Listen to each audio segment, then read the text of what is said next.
నమస్తే సార్, నా పేరు Anusha sir, Shankarapuram village sir, Mullamuru మండలం, ప్రకాశం జిల్లా సార్. నేను నా సొంత గ్రామంలో ప్రకృతి వ్యవసాయంలో పండిస్తూ వ్యవసాయం చేసుకుంటూ సొంత పనులు పిల్లలను చూసుకుంటూ చాలా కష్టపడుతున్నాను సార్. నాకున్న సొంత గ్రామంలో 3 ఎకరాల బొప్పాయి వేసి పండిస్తున్నాను సార్. ప్రకృతి వ్యవసాయం బాగా చేస్తున్నాం సార్. మీరు ఏ మీటింగ్కి వెళ్ళినా మా ప్రకృతి వ్యవసాయం గురించి బాగా చదువుతున్నారు సార్.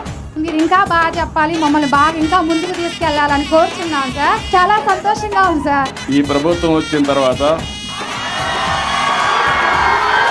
ప్రభుత్వం ఇచ్చినటువంటి సంక్షేమ కార్యక్రమాలు ఏమి ఇచ్చారమ్మా చెప్పగలుగుతావా? గ్యాస్ సిలిండర్లు ఇచ్చారు సార్ 2. 1 తల్లికి వందనం ఇచ్చారు సార్. 2 పింఛను వస్తుంది సార్. మా మామయ్య గారికి నెలకి 4,000 పింఛను ఇస్తున్నారు సార్. మీ మామయ్య గారు 4,000 పింఛన్ ఇస్తున్నారు. అవును సార్. Okay, very good. తర్వాత ఈ రోజు వచ్చింది సార్. ఇది ఎంత వస్తుంది అనుకుంటున్నావు? 7,000 వస్తుంది సార్.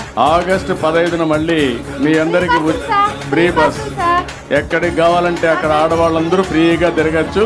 ఫ్రీ బస్ సౌకర్యం. స్త్రీ శక్తి బియ్యం కూడా ఇస్తున్నారు కదా, రేషన్ బియ్యం ఇస్తున్నారు కదా, ఇంటి దగ్గర ఇస్తున్నాం కదా. ఇంత ఎండలో కూర్చొని ఎప్పుడన్నా రైతుల కోసం ఆలోచించారా?